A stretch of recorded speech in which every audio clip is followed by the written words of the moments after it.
Hi students, let's look at this question which is on functions taken from 2013 paper 2 question 1. Okay, so given that function f and g are defined as follow, so f is this function here and g is this function here. Explain why the composite function fg does not exist. Now I think the first thing is usually what I'll tell students to do is to sketch both of the graph, have a sensing of how does it look like. I think these two are pretty okay graph. The first one is a rational function, the other one is a straight line graph. So you could just quickly use GC and just sketch it out. But if of course if you're able to draw it without using GC, that would be great. So this case here, I know that the graph, there's a horizontal asymptote here with y goes to -1. Alright. And after which we have got another one which is the vertical asymptote, which is x equals to 1, right? So this case here, what I know is actually y equals to -1 is here. Then x equals to 1 is here. Okay, so when 0 there will be 2, so this graph looks like that. 2, this is -2, and there you go. Okay, so I think this is fx graph, and of course the other graph will just be a straight line. We all know that, where the gradient is negative, so moving downwards would be negative sloping. 0 is 1, it looks like that, right? So this is your y equals to gx graph. Okay, great. So once done, 0 is half. So once done, what we can say is in order for this composite function to exist, what you need to make sure is the range of g must be fitted in the domain of f, right? So the domain of f is given by this over here. So what we get is domain of f is already given. Okay, so essentially just minus infinity to 1 union 1 to infinity. It doesn't include this asymptote here. Then the range will just be range of g. The range of g is just a real value, right? Okay, so since range of g cannot fit into the domain of f, thus fg does not exist. That's about it. Okay, so I think part 1 is pretty straightforward. Well, let's look at part 2. Find an expression of gf and hence or otherwise find gf inverse 5. Okay, great. So I'm going to find gf. Okay, they didn't ask us to check whether gf exists, so we're just going to assume that it exists. So gf here, fx will be 2 plus x, 1 minus x. What we'll get here is actually just g bracket fx, which is 2 plus x, 1 minus x.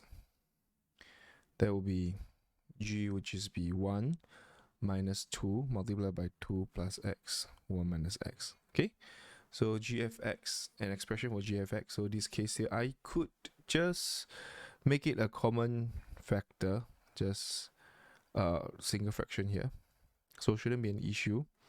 It's 1 minus x minus 4 minus 2x over 1 minus x. That will be very quickly 1 negative 3 minus 3x, 1 minus x. So very quickly we know that g, if you want to write an expression for gfx, we could just write this case here, which is minus 3 plus 3x, 1 minus x. So we know that the domain of gfx would just be the domain of f, the first function, which is f. Here, just going to be comma, x is real value, and x not equals to 1. Great. Okay, so I think this is done. Then hence or otherwise find this. So I think the idea here is pretty okay. So just hence, I'm going to use the hence part to solve it. So hence, this is what we're going to do. So just let's say k equals to g f inverse 5. Okay, now just remember this. Okay, maybe I should just note this gf, the whole thing inverse 5. Okay, so what I want you to remember is that in secondary school, when we write y equals to sine x, Okay, when we want to make x a subject, what we will write is actually sine inverse y equals to x, right? But what we didn't teach you in secondary school is that we sine inverse both sides. So essentially this case is what's going on. This case, what we get is essentially we sine inverse both sides here, sine inverse both sides, and after which these both will nullify and becomes, because you go back, you're taking the other way back in the function, right, in the mapping. So it goes back, so it nullifies and becomes x. So similarly with this case here, what we need to do is just gf both sides equals to gf inverse 5.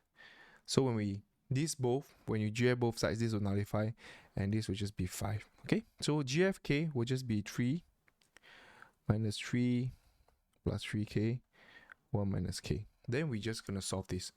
Okay, we're just gonna solve this. So this is 3 plus 3k.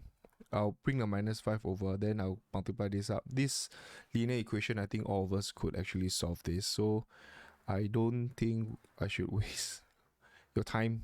So this is 8. It's 2k, so k is equals to 4. I'll check whether, yeah, there you go. So hence, g f inverse 5 is equals to 4, which is our k initially. Okay, so this is the hence way of doing things. If you want to do the inverse, the otherwise, that would be you just have to find the function of gf inverse. Okay, so that's how we do this questionnaire proficiently. If you have any questions at all, please let us know. Keep practicing and I'll see you in the next question.